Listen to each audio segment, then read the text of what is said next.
Bismillahirrahmanirrahim. Alhamdulillahi rabbil alamin.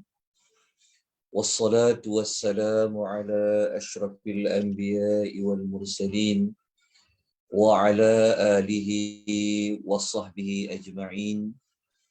Asyhadu an la ilaha illallah wahdahu la syarika lah wa asyhadu anna Muhammadan abduhu wa rasuluhu.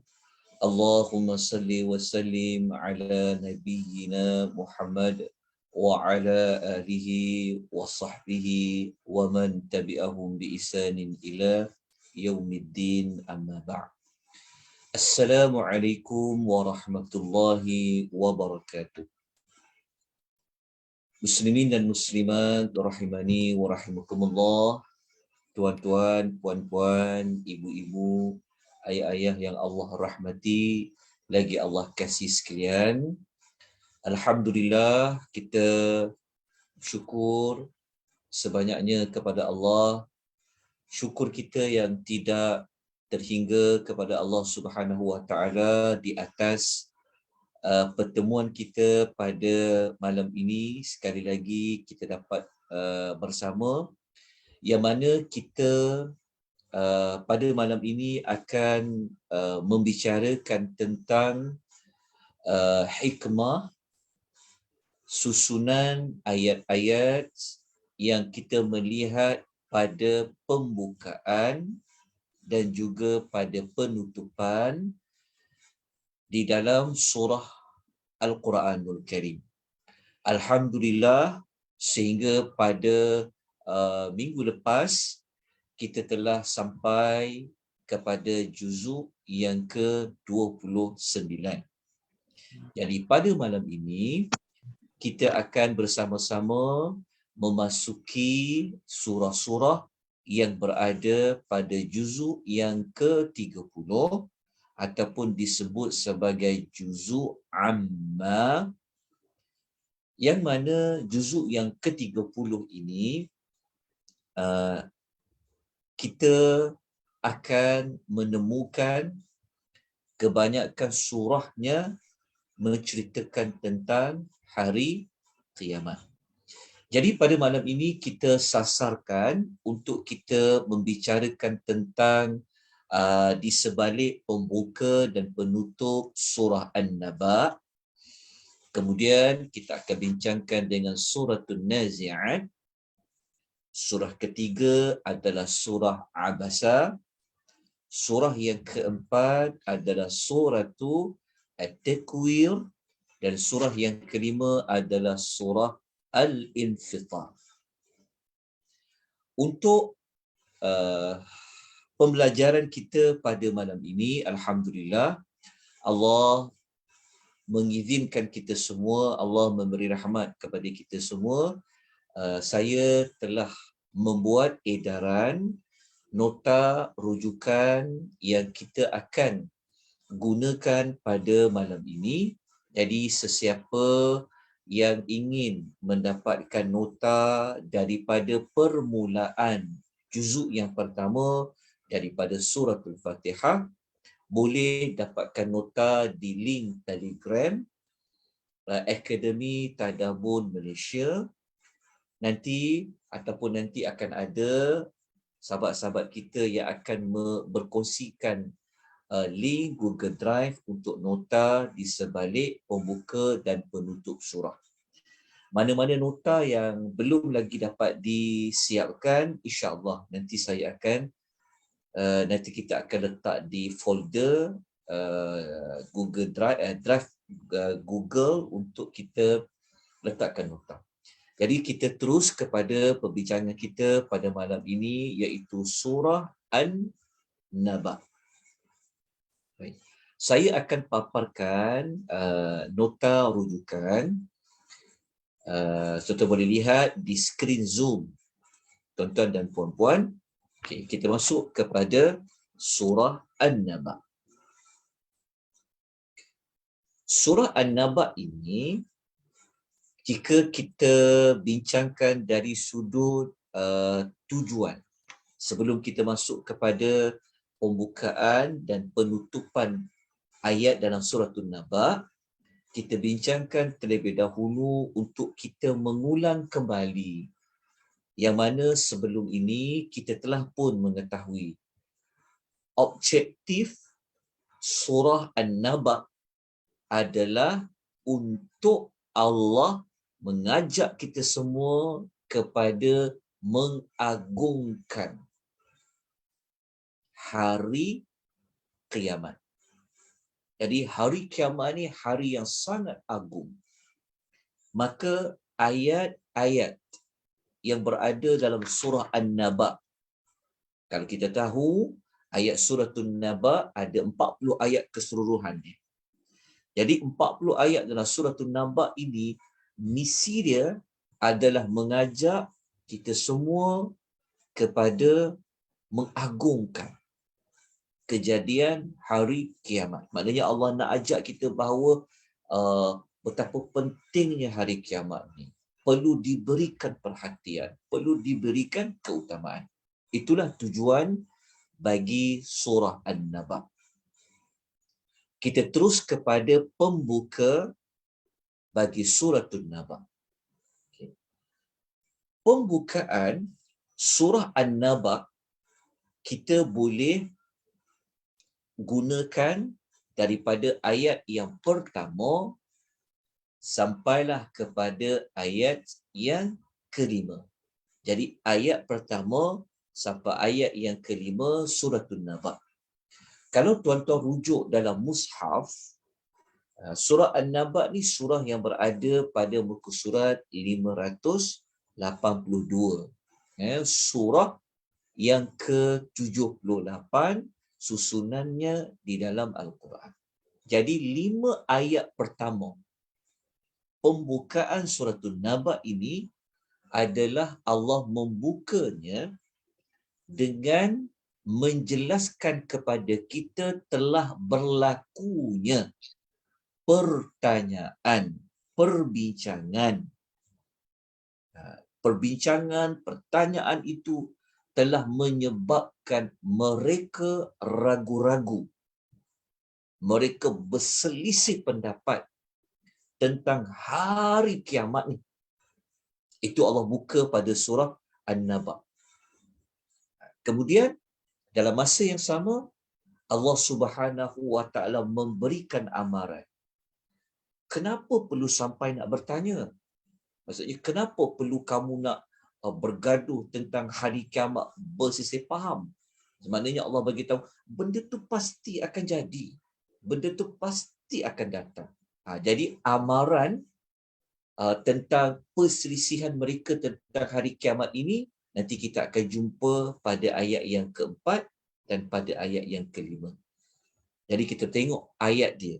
Jadi kalau kita tengok ayat dia, ayat pertama sampailah ayat nombor 3, Allah menceritakan kumpulan manusia yang mereka berselisih tentang satu berita yang sangat besar.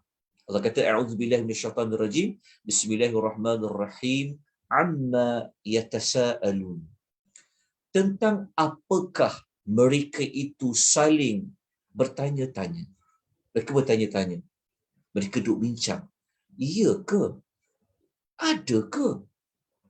Mereka bertanya-tanya. Bertanya-tanya tentang apa? Ayat 2 menerangkan anin naba'il azim, tentang berita yang azim, berita yang besar. Ayat yang kedua ni, inilah yang boleh kita jadikan dia sebagai tujuan surah tadi. Jadi tujuan surah An-Naba ni nak mengagungkan kita tentang hari kiamat. Jadi ada manusia ni, mereka saling bertanya-tanya tentang berita yang besar. Yang berita yang besar tu menyebabkan kata Allah kata apa? Allazi hum fi mukhtalifun. Sampaikan mereka bertelingkah. Sepatutnya apa yang Allah nyatakan, apa yang Nabi sampaikan, apa yang ada dalam Quran, maka tak perlu lagi ragu-ragu dah. Tak perlu lagi nak diperbincangkan. Kalau Allah kata kiamat tu berlaku, maka kita sami'na wa ata'na, kita dengar, Kita percaya, kita membenarkan, itu ciri orang beriman. Tapi ada manusia ni, dia tak puas hati. Itu yang menyebabkan mereka bertelingkah. Jadi Allah bagi amaran, jangan sampai nak bertelingkah, jangan sampai nak ragu-ragu, jangan. Itu yang Allah kata, pengulangan perkataan kalla saya'lamun summa kalla saya'lamun. Itu dekat pembukaan. Okey. Kita lihat kepada penutupan bagi surah An-Naba. Kita ambil penutupnya pada ayat yang ke-39 dan ayat nombor 40. Kita ambil dua ayat terakhir untuk dijadikan penutup bagi suratul Naba. Dua ayat yang terakhir ini, kalau kita rujuk dalam mushaf, dalam Quran, dia berada pada muka surat 583. Yang mana dekat penutup surah An-Naba ni, Allah Ta'ala kan tadi mereka macam, apabila mereka bergaduh, mereka bertelingkah kan, sampai mereka ni macam tak percaya, maka Allah Ta'ala letak pada penutup tu, seolah kata, sudahlah, kalau maksudnya kata, tak perlu lagi sampai tak percaya, yang penting apa? Jadi Allah nak memberikan peringatan. Allah tekankan hari yang agung tu, yang mereka duduk bertelingkah tu. Allah bagikan peringatan, dan Allah Ta'ala menyebut, kalau masih lagi nak bertelingkah, kalau masih lagi tak nak menerima tentang fakta datangnya hari kiamat, nanti kamu akan menyesal di hari akhirat, kata Allah. Ketika hari itu datang, kau akan menyesal. Jadi itu ayat yang ke-39 sampai 40. Okay, kita baca ayat dia. Kita tengok ayat dia dengan lebih jelas. Allah kata, "Dzalikal yaumul haqq." Allah kata, itulah hari yang pasti terjadi. Hari yang benar, haq. Hari apa? An-Naba al-Azim. Lepas tu Allah Ta'ala kata, "Faman syaa'a attakhadha ila rabbih ma'aba." Allah kata, maka siapa-siapa yang dia nak jadikan hari kiamat tu tujuan dia, destinasi dia yang betul, hidup dia yang betul, maka dia pasti akan cari jalan dekat dunia ni, macam mana nak pergi kepada hari akhirat tu. Lepas tu ayat nombor 40. Saya tersalah ni. Sebenarnya bukan 49 ya. Sebenarnya 39. Ini bukan ayat 50. Ini sebenarnya ayat nombor 40. Tolong betulkan. Okey. Allah Ta'ala kata, "Inna anzarnakum azaban qariba." Allah kata, sesungguhnya kami bagi amaran kepada kamu tentang azab yang dekat.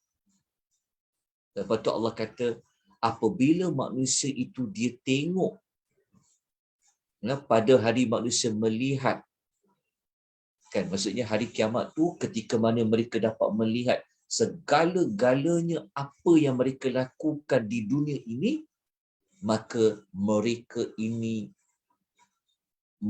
ini menganggap lebih baik kalau aku dulu ni jadi tanah. Aku tak jadi manusia. Aku tak dihisap di hari akhirat. Biar aku jadi tanah. Nak menunjukkan penyesalan orang kafir. Jadi kita dapati kesimpulan dia daripada pembuka dan penutup mempunyai keserasian pertautan dia di antara satu sama lain. Maknanya pembuka dan penutup, jika kita gabung dia, sebenarnya Allah Ta'ala nak ingatkan tentang apa? Allah Ta'ala nak mengingatkan tentang hari yang sangat agung itu.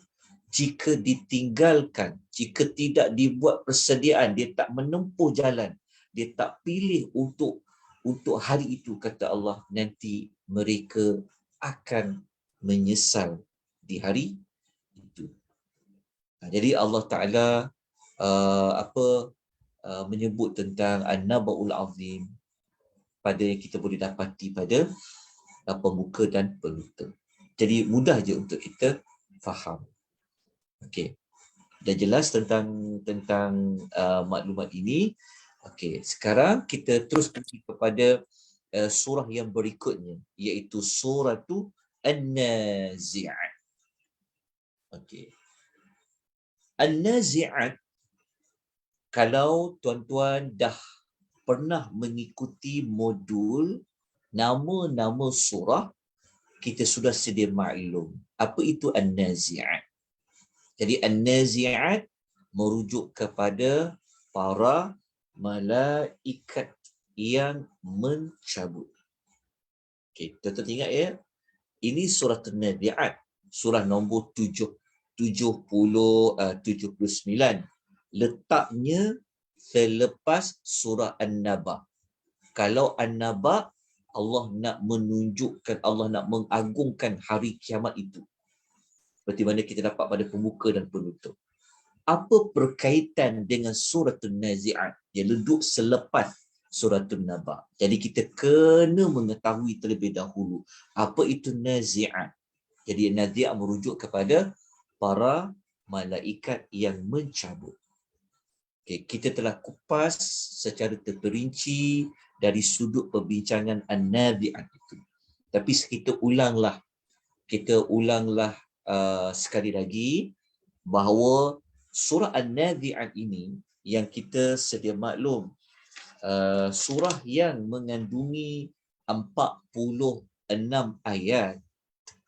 Surah ini tujuan dia adalah Allah Ta'ala nak menjelaskan kepada kita tentang Allah Ta'ala ni, dia telah mengutuskan para malaikat. Maksudnya An-Nazi'at ni Allah nak fokus tentang peranan malaikat. Yang mana malaikat ini antara tugas dia, Allah Ta'ala nak fokus tentang mencabut ketika nazak, mencabut nyawa dan sebagainya. Dan Allah nak mengkaitkan juga tentang ada malaikat yang bertugas di hari akhirat. Ya, dia ada kaitan dengan An-Naba tadi.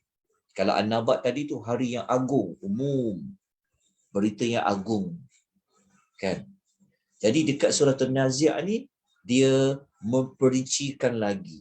Nanti di antara keagungan hari kiamat itu, kita akan dapati peranan yang dimainkan oleh para malaikat.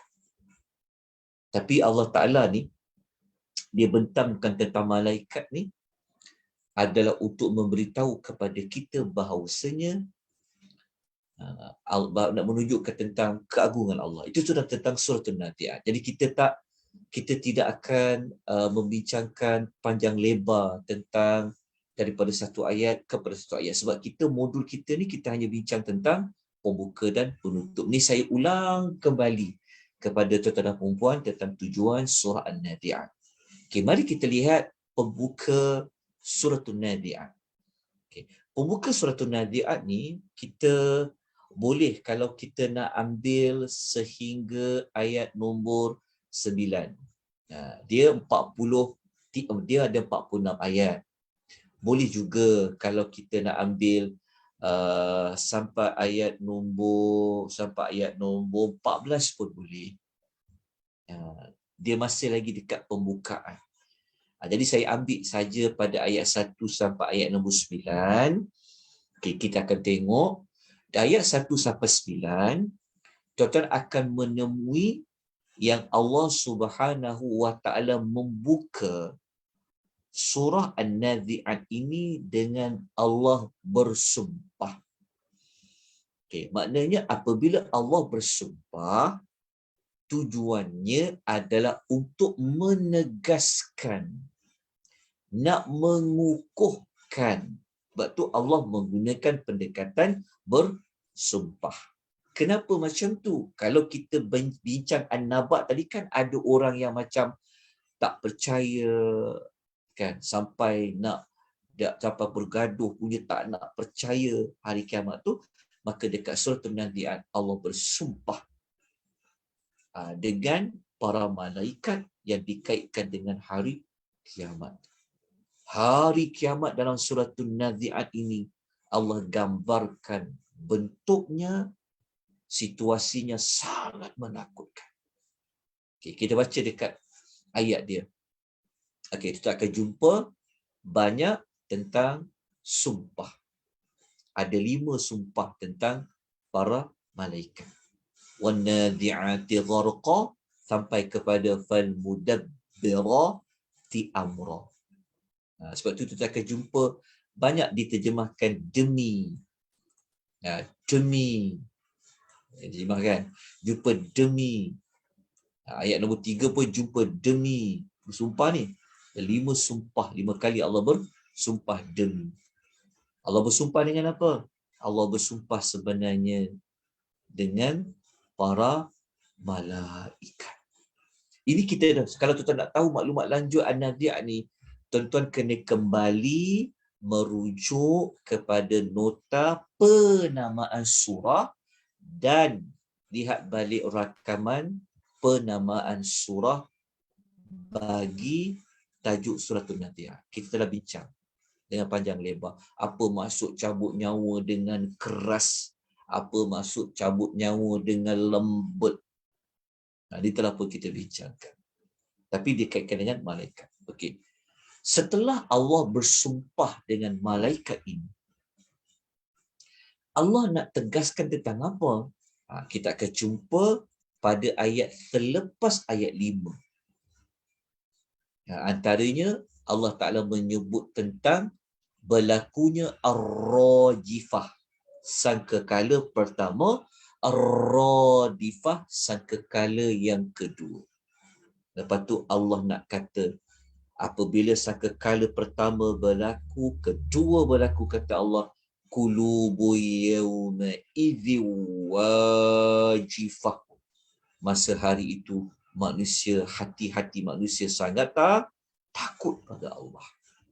Cara ketakutan mereka itu kepada Allah digambarkan dengan al-basaruha khashi'ah. Pandangan mereka tunduk ketakutan. Jadi kita dapati pembukaan surah An-Nadi'at ini, Allah membukanya dengan menegaskan tentang kejadian hari kiamat. Jadi cara Allah tegaskan tu menggunakan sumpah dengan malaikat. Okey, lepas tu Allah nak tegaskan tentang datangnya hari kiamat dan hari yang sangat menakutkan itu. Itu dekat pembukaan. Cuba kita lihat kepada penutupan dia. Jadi kalau kita pergi kepada penutupan, tuan-tuan boleh lihat surah Nadi'at ini dekat penutup dia berada pada muka surat 584. Okey. Penutup surah Nadi'at kita boleh ambil daripada ayat nombor 42. Kita ambil ayat nombor 42, 43, 44 sampai 46. Kita akan menemui Allah Ta'ala mengulangi perbincangan yang telah dinyatakan pada permulaan dia. Permulaan surah An-Nadi'at. Apa dia yang Allah ulang tu? Allah kukuhkan tentang apa? Allah Ta'ala menyebut tentang macam mana situasi, keadaan orang yang dia tak bersiap sedia nak menghadapi hari yang sangat menakutkan tadi tu. Kulub hati tadi dekat pembukaan kan Allah katakan waktu tu mata manusia akan tunduk. Apabila orang tak percaya, so dia takkan buat persetiaan lah. Jadi dekat penutup surah Nadi'at ni Allah menerangkan apa yang jadi kepada mereka yang mengingkari hari kiamat tu. Apa jadi kepada mereka? Jadi kita kena baca ayatnya daripada ayat nombor 42. Allah kata yas'alunaka 'anil sa'ati ayyana mursaha. Allah kata mereka tu tak habis-habis lalu bertanya tentang hari kiamat. Bila jadi dia? Mereka ni sebenarnya mereka cabar Nabi supaya datangkan kiamat. Okey, soalannya mereka nak melekeh-lekehkan Nabi kan. Sedangkan Nabi ni tak ada kuasa datang hari kiamat. Nabi cuma menyampaikan saja. Lepas tu Allah kata fima anta min dzikraha. Untuk apa engkau perlu menyebut waktunya Muhammad? Allah kata ila rabbika muntaha. Allah kata kepada Tuhanmu dikembalikan kesudahannya. Macam Allah kata, hari kiamat ni, kalau mereka tanya kau, kau serahkan je maklumat tu kepada Allah. Okay. Lepas tu kita lihat lagi ayat yang berikutnya. Apa jadi kepada orang yang suka main-main dengan hari kiamat ni? Cabar Nabi. Bila kiamat tu? Bila kiamat? Kita tengok ayat nombor 45, 46. Allah kata, innama anta munziru man yakhshaha. Allah kata Muhammad. Kalau ayat-ayat nombor 44 tadi, 43 kan mereka tanya tentang bila jadi kan? Allah kata, serahkan maklumat tu kepada Allah. Lepas tu Allah kata, kenapa serahkan maklumat tu kepada Allah? Kan? Jadi Nabi nak jawab apa? Allah kata, engkau ni Muhammad, hanya tugas kau menakut-nakutkan mereka tentang hari kiamat. Engkau tugas kau hanya memberikan peringatan. Allah kata, jadi bab datangkan kiamat bila berlaku, ia berada pada ilmu Allah. Allah akan selesaikan. Kemudian Allah Ta'ala bagi tahu, nanti ketika mana kiamat tu datang, hari itu mereka akan jadi seperti apa? Ka'annahum yawma yarawnaha lam yalbathu illa 'ashiyatan aw duhaha. Pada hari itu, apabila mereka tengok, oh ni ke hari kiamat tu, maka mereka merasa seolah-olah sekejap je duduk dekat dunia ni, umpama hanya tinggal sekejap pada waktu petang atau pada pagi hari. Maknanya perasaan menyesal mereka tu, mereka rasa sekejap ni tiba-tiba dah kiamat. Ini bagi orang yang tak bersedia nak pergi kepada hari yang sangat menakutkan itu. Jadi dia surah Nazi'at ni, dia macam menyambung juga apa yang telah diperkatakan bagi suratul Naba. Okey. Jadi kita dah dapat pembuka penutup. Jadi kalau kita buat kesimpulan dia, dekat pembuka dan penutup ni sebenarnya Allah nak menekankan tentang apa? Tentang hari kiamat yang sangat menakutkan, yang pasti akan ada. Jadi siapa-siapa yang dia tak percaya, maka dia akan rasa di hari kiamat itu dalam perasaan situasi yang sangat menyesal. Kalau An-Naba tadi tutup menyesal macam mana? Kalau aku jadi tanah kan bagus, tak perlu disoal, tak perlu dah kan. Tapi dekat ayat 46 penutup pula bagi surah An-Nazi'at. Jadi kalau kita bincang penutup An-Naba dengan penutup An-Nazi'at ni, dia ada macam maklumat dia ada persamaan. Cerita tentang menyesal juga bagi orang yang mengingkari hari kiamat.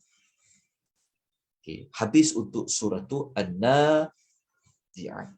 Jadi kita terus kepada surah berikutnya, iaitu surah Abasa. Surah bermatam muka. Okay. Surah Abasa ni, kalau kita lihat keseluruhan ayat, lebih kurang ada dalam 40, lebih kurang ada 42 ayat kan. Surah Abasa ada 42 ayat. Okey. Surah Abasa, sebelum kita masuk kepada pembuka dan penutup, sekali lagi kita ulang. Siapa baca surah Abasa adalah surah yang Allah Ta'ala nak menyebutkan tentang betapa nilainya sesuatu maklumat yang disampaikan kepada seseorang.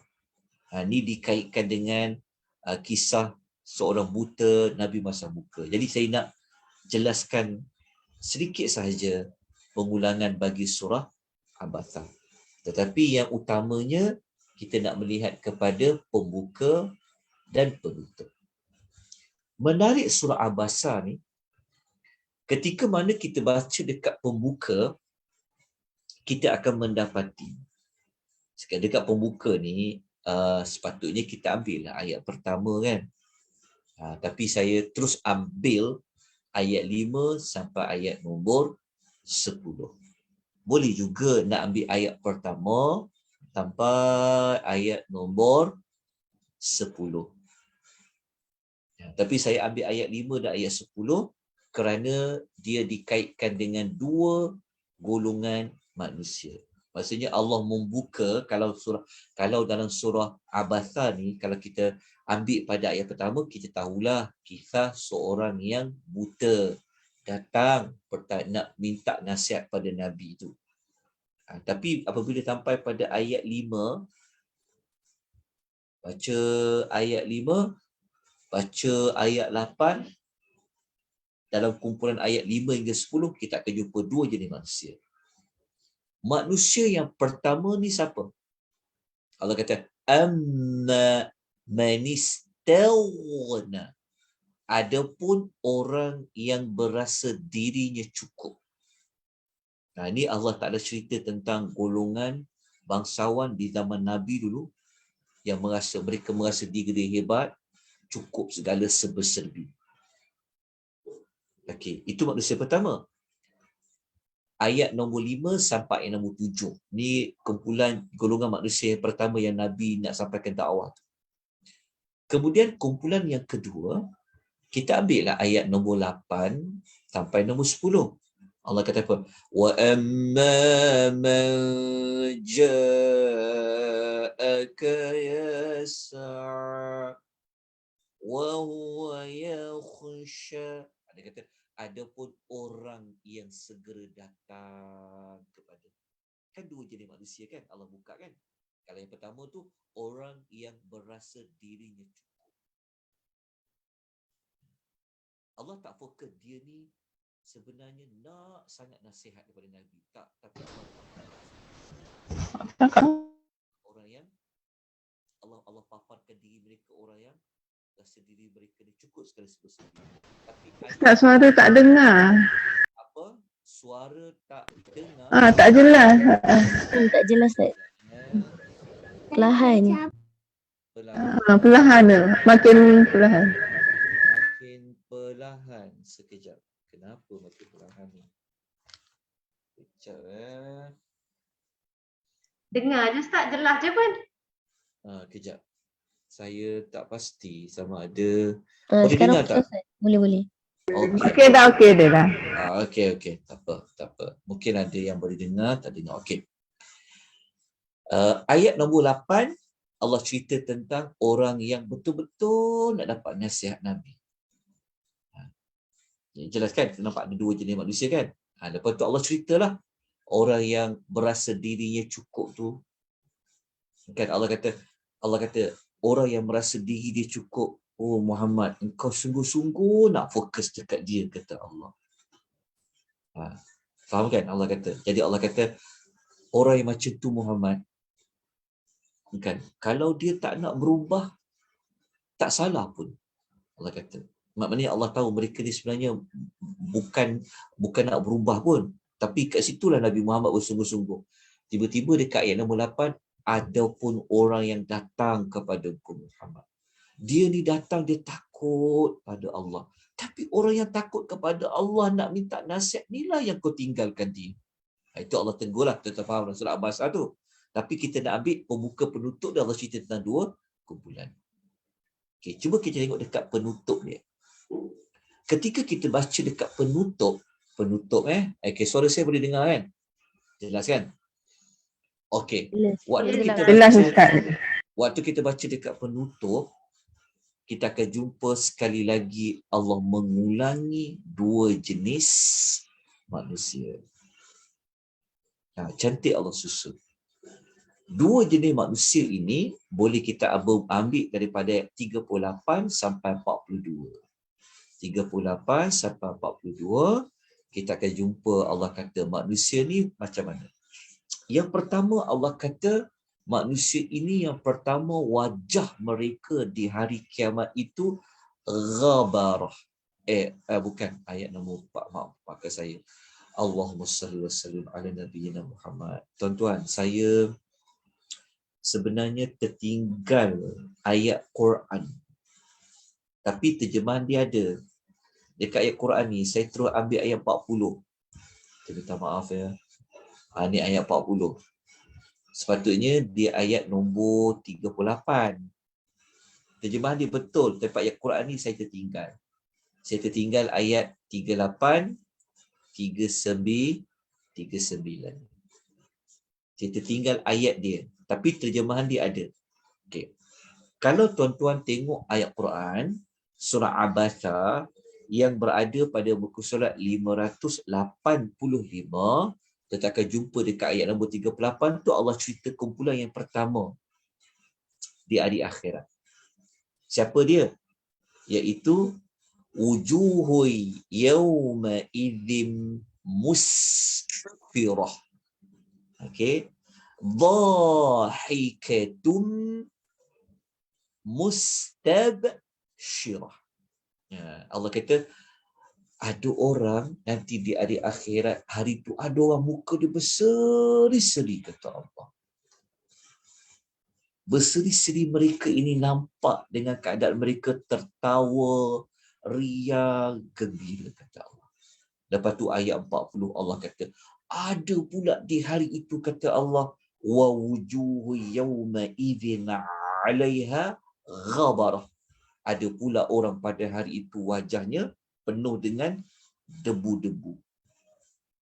Tarhaquha qatarah. Tertutup oleh kegelapan, kesulitan, kepayahan. Siapa dia itu?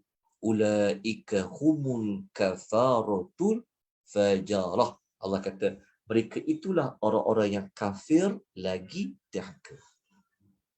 Maknanya, kita dapati pembuka cerita tentang dua jenis manusia.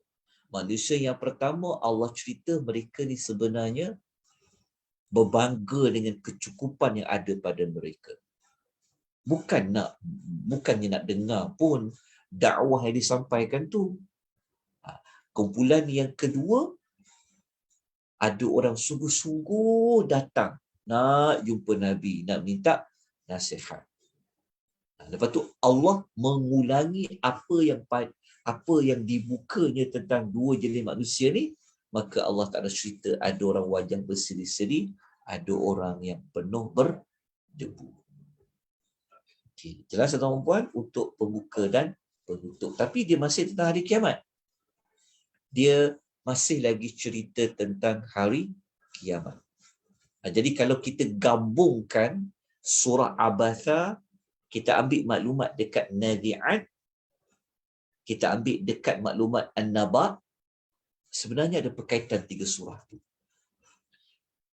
Salah satu pendapat ni pendapat Abu Hurairah. Kenapa dekat surah Naba mereka kata mereka nak jadi tanah?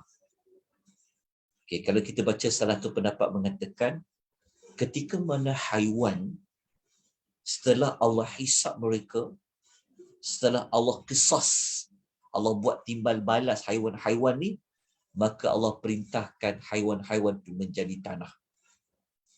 Itu yang orang kafir tengok pada ayat yang akhir surah An-Naba tadi. Kan bagus kalau kita jadi tanah. Okey, itu surah An-Naba. Dekat surah Abasa ni, kan dia kaitkan dengan muka kan. Kan berwajah masam. Tengok Allah Ta'ala maha bijaksana daripada nama surah tu, dia telah bermasam muka. Allah tutup juga cerita tentang muka manusia di hari akhirat. Tengok bijaksananya Allah dalam dia susun. Jadi, kalau kita kaitkan dengan An-Naba, ada pendapat di kalangan para ulama tafsir mengatakan tanah yang haiwan-haiwan tadi jadi tu telah dicampakkan tanah-tanah itu ke muka-muka orang kafir. Itu yang muka mereka ini ghabarah, telah berdebu. Okay, jelas. Kalau nak kaitkan dengan surah An-Nazi'at, kita dapati orang yang muka penuh berdebu. Kelap muka dia, nampak hina dia. Mereka ini adalah orang yang derhaka. Derhaka tentang apa? Antaranya isu tentang hari kiamat. Dia nanti insya-Allah kita akan belajar modul tentang bagaimana maklumat dekat Abasa boleh digunakan dengan surah An-Nazi'at dengan surah An-Naba. Bukan, ini contoh 3 surah lah. Nanti kita akan masuk modul di antara surah dengan surah yang lain. InsyaAllah. Okey, sekarang kita nak pergi kepada surah yang berikutnya, iaitu surah At-Takwir. Okey, surah At-Takwir adalah surah yang ke-81 susunan dia di dalam Al-Quran. Yang mana surah At-Takwir ini dia mengandungi 29 ayat. Ya, mengandungi 29 ayat. Surah At-Takwir, tujuan surah At-Takwir ni Allah Ta'ala nak bagi tahu kepada kita. Ingat dia cerita hari kiamat juga. Cuma surah At-Takwir ni dia memperincikan lagi kiamat ni, kalau dia nak jadi, dia akan berlaku dengan cepat. Macam mana kiamat ni boleh berlaku dengan cepat? Maka surah At-Takwir menerangkan apa yang akan berlaku dulu. Apa benda yang paling besar akan berlaku nak jadikan hari kiamat. Okay, jadi kita tengoklah dekat pembukaan dia. Okay, kalau kita baca dekat pembukaan surah An-Nazi'ah ni, kita boleh ambil 14 ayat pertama. Kenapa ambil banyak sangat sampai 14 ayat jadi pembuka? Kerana alasan dia, kerana cerita tu dia sambung. Tak boleh nak dipisahkan. Sebab kalau ayat 1 sampai 14, dia ada 12 perkara yang akan berlaku pada hari kiamat. Maksudnya, kiamat tu nak berlaku, akan berlaku 12 perkara. Sebab tu kita tak boleh nak asingkan jadi 7, jadi 8. Sebab ada 12 perkara. 12 perkara ni apa? 12 perkara ni jika dia datang, dia berlaku, kiamatlah, habislah dunia. Apa 12 perkara tu? Okey. Tengok ayat dia. Kita kena tulis dekat nota ya, kita tulis 12 perkara tu. Yang pertama tentang matahari yang digulung. Kenapa matahari dulu? Dia kan matahari kan planet yang paling besar sekali. Betul tak? Matahari digulung, 1. Bintang-bintang jatuh, 2. Gunung ganang dihancurkan, 3. Unta-unta yang bunting ditinggalkan, 4. Orang tak peduli dah harta ni. Okey. Lepas tu, yang kelima apa? Binatang liar dihimpunkan. Laut dipanaskan, nombor 6. Ikut nombor ayat tu. Yang perkara 7, roh-roh dipertemukan. Okey, kemudian bayi-bayi yang telah dibunuh diperkatakan. Ni Allah dah masuk kepada kiamat tu dah berlaku. Kalau matahari tadi permulaan berlaku kiamat. Okey, lepas tu apa lagi berlaku? 8 dah kan? Saya akan sebut ni 12 kan? 8. Yang ke-9 apa? Mudah je kita cari perkataan idza. Kita akan jumpa kan? Wa idza dan apabila. Berlakunya catatan amal dibentangkan. Wa idza, apabila langit itu dilenyapkan. Wa idzal, dan apabila neraka itu dinyalakan. Wa idza, apabila syurga itu didekatkan. Okey, jelas tak puan dapat ya? Okey, kemudian Allah nak kata apabila berlakunya 12 perkara itulah surah Takwir. Maka Allah nak mengatakan bahawa setiap jiwa akan tahu apa yang dia dah buat. Allah kata setiap jiwa akan tahu apa yang telah dibuat ketika mana di dunia. Okey, jelas dekat pembukaan surah At-Takwir. Okey, kemudian kita tengok pada penutup. Penutup surah At-Takwir, Allah jadikan penutup pada ayat 26 dan 29 surah At-Takwir. Allah menceritakan tentang, Allah ingatkan, Allah memberikan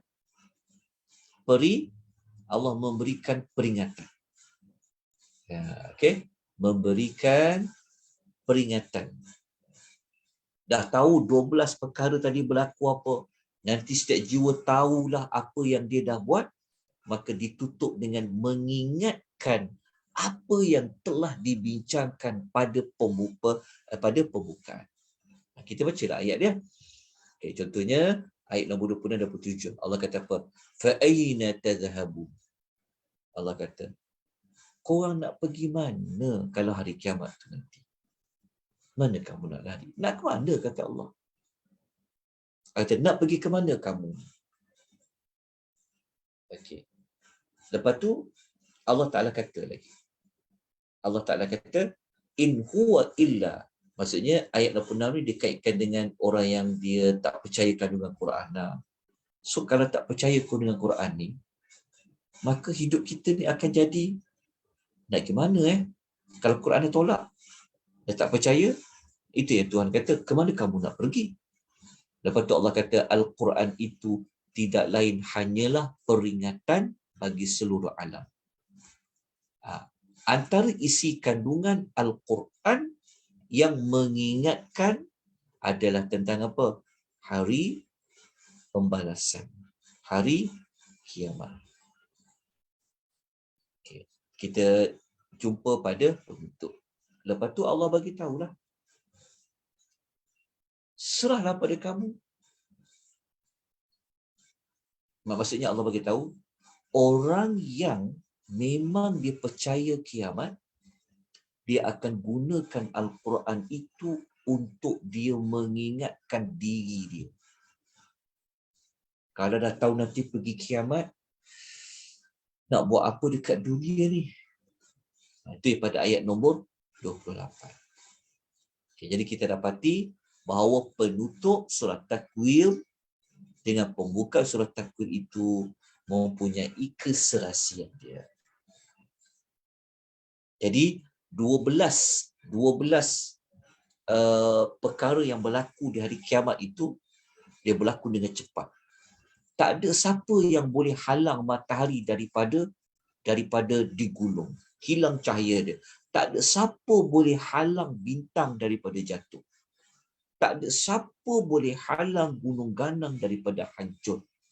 Oleh kerana itulah para ulama mengeluarkan tujuan surat Takwir nak bagi tahu kepada kita betapa cepatnya, betapa patuhnya alam semesta itu untuk dia mengikuti apa yang Allah perintahkan. Macam matahari digulung kan. Semua itu telah Allah tetapkan. Okay. Kemudian kita terus pergi kepada surah Al-Infitar, surah akhir sekali untuk malam ini. Surah Al-Infitar. Surah Al-Infitar, surah yang ke-82, ayat dia pendek je. Ada 19 ayat. Tapi walaupun 19 ayat, masih boleh lagi kita cari pembuka dan penutup dia. Masih boleh. Sebab lepas ni kalau surah-surah pendek, yang lagi pendek, susah nak cari pembuka dan penutup lah. Tapi nanti saya akan gunakan konsep bahagi dua. Bahagian satu, bahagian dua. Nanti kita akan ceritakan. Okey, surah Al-Fitar ni surah yang dia nak menyambung apa yang telah dibincangkan oleh surah sebelumnya, iaitu surah apa tadi? Surah At-Takwir. Jadi surah Al-Fitar ni surah yang nak menjelaskan lagi betapa dahsyatnya urusan yang berlaku di hari akhirat itu.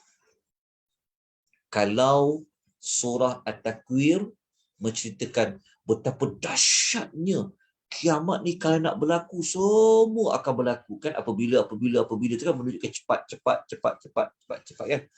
Maka naik dekat surah Al-Infitar, dia membawa misi menceritakan tentang masih kiamat, tapi dia nak fokus tentang waktu kiamat tu apa yang dahsyatnya. Dia dikaitkan dengan urusan. Tak ada siapa boleh masuk campur hari kiamat. Dia membawa misi Malik Yawmiddin. Dia tengok pembuka dia. Kalau kita baca dekat pembuka surah Al-Infitar, kita akan menemui 4 perkara yang akan terjadi menjelangnya hari kiamat. 4 perkara ni terjadi, maka apa kesan dia lepas terjadinya 4 perkara ini?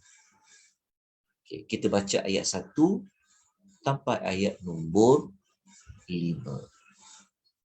Okay, Allah kata, yang pertama, langit akan terbelah.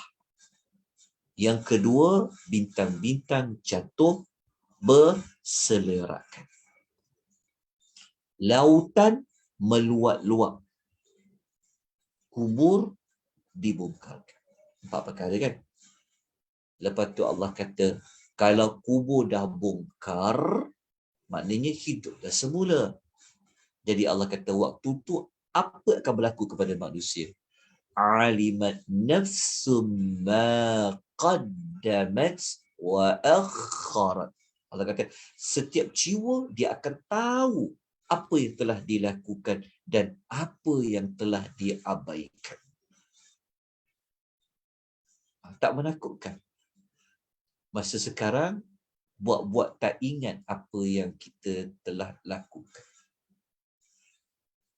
Nanti di hari akhirat, berlakunya perkara-perkara ini yang kita akan tahu.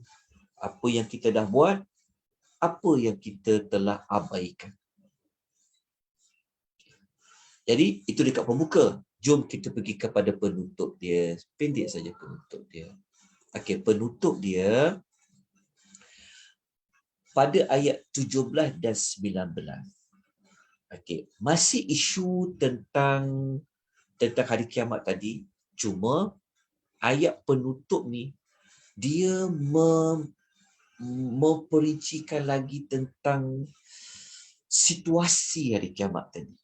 Kalau pembuka menceritakan tentang macam mana kiamat tu akan terjadi, permulaan dia. Lepas tu kubur dibongkarkan. Waktu tu manusia akan tahulah kan nasib dia macam mana, apa dia buat, apa dia tinggalkan.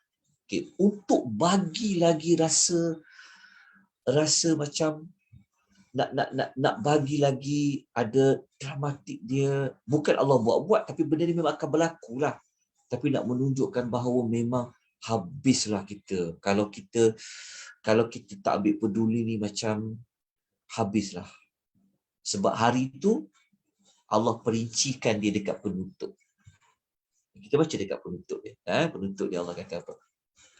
Allah kata, "Wa ma adraka ma yaumuddin.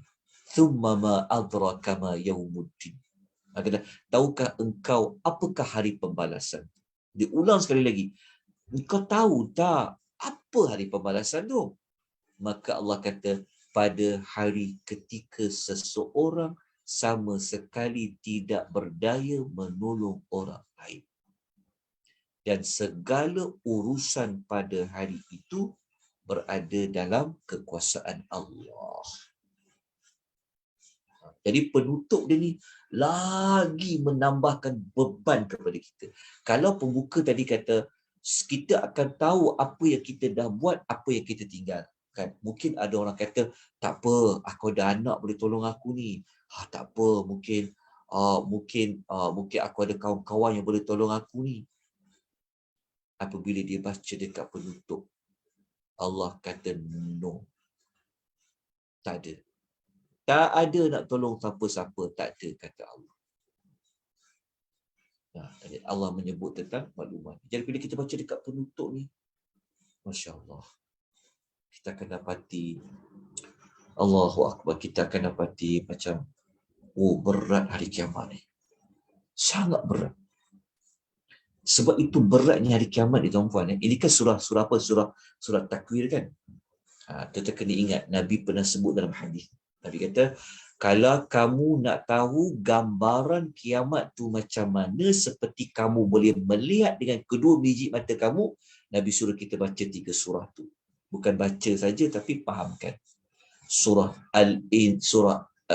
At-Takwir, Al-Infitar, dan juga surah Al-Insyiqaq. Habis sudah baca. Berat tuan perempuan tentang hari kiamat. Okey, Jelas tuan-tuan puan? Okey. Jadi kita sampailah kepada penutupan bagi surah Al-Infitar. InsyaAllah minggu yang berikutnya kita akan sambung lagi dengan surah Al-Mutaffifin dengan surah yang lain. Juzuk 30 ni dia ada banyak surah, jadi kita akan fokus pada setiap pertemuan 5 atau 6 surah. Mungkin nanti akan naik 7 atau 8 sebab dia dah pendek. Dia makin lama makin pendek, makin lama makin pendek. Baik, ada sebarang persoalan. Dapat tak maklumat melalui kaedah pembuka dan penutup. Jadi penutup ni fungsi dia mengukuhkan apa yang dibincangkan pada pembukaan, memperincikan apa yang umum pada pembukaan, menambahkan, memberikan maklumat lain yang tidak dimaklumkan, tidak diberitahu pada pembukaan. Itulah penting pembuka dan penutup. Jadi kita boleh kata penutup ini mentafsirkan apa yang dibincangkan pada pembuka. Jadi kalau dekat pembuka dengan penutup mesti ada tengah-tengah. Mesti ada tengah-tengah. Okey, tengah-tengah ni kan kita kata kita ada pembuka, kita ada penutup. Kalau pertengahan pula macam mana? Kalau pertengahan, dia akan memperincikan apa yang ada pada penutup, apa yang ada pada pembuka. Itulah tengah-tengah. Tengah antara pembuka, kan pembuka, penutup, di tengah-tengah surah tu, dia akan memperincikan apa yang dibincangkan pada pembuka dan apa yang dibincangkan pada penutup. Dan biasanya penutup ni dia mengukuhkan apa yang dibincangkan pada pembuka. Siapa yang susun? Jawapannya adalah Allah. Kalau tuan nak tengok tengah dia kan, kalau kita belajar segmen. Sebab tu kalau nak tahu pertengahan, ini yang telah kita bincangkan dekat tajuk sinopsis 30 juzuk tu. Itu yang ada segmen untuk tengah dia. Saya bagi satu contoh. Sekejap saya tengok contoh ada tak? Contoh. Sekejap ya. Okey, sambil-sambil tu ada apa-apa pertanyaan. Kita ada 10 suku. Ada apa-apa nak tanya? Boleh ikuti dengan baik. Ada tak mana-mana yang perlu saya ulang? Ada tak? Okey, contoh yang ini ya. Okey. Ada apa-apa soalan ke?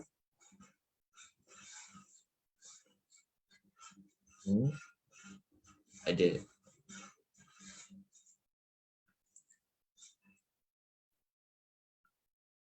Okey. Kalau tiada soalan, insya-Allah kita akan bertemu sekali lagi pada minggu hadapan. Kita akan bincangkan surah yang ke-83 Al-Mutaffifin dengan surah-surah yang lain. Semoga kita dapat menamatkan 114 surah. Ni bulan apa? Bulan 6. InsyaAllah mungkin dalam awal bulan 7 kita selesai. Lepas tu kita nak pergi kepada topik lain bagi pengisian Rabu malam Khamis. Tunggu kita maklumkan pengisian yang berikutnya. Jadi saya ucapkan jazakumullahu khairan kepada tuan-tuan dan puan yang sentiasa menyokong, membantu, mengikuti pengajian anjuran Akademi Tadabbur Malaysia dan juga mana-mana anjuran daripada penaja. Terima kasih sebanyak-banyaknya kepada mana-mana yang menyumbang bagi memastikan kelas-kelas boleh berjalan dengan lancar. Hanya Allah yang boleh membalas yang sebaik, tuan-tuan dan puan-puan. Jadi saya mohon ampun dan maaf atas kekurangan, kelemahan. Jika ada mana-mana teguran, boleh dipanjangkan kepada saya insya-Allah. Kalau ada mana-mana fakta yang saya tersalah sebut, tolong juga untuk memberikan teguran. Aqulu qawli hadha wa astaghfirullahal azim. Wabillahi taufiq wal hidayah. Wassalamualaikum warahmatullahi wabarakatuh. Waalaikumsalam warahmatullahi Terima kasih Ustaz. wabarakatuh. Assalamualaikum. Waalaikumsalam. Terima kasih Ustaz. Terima kasih semua.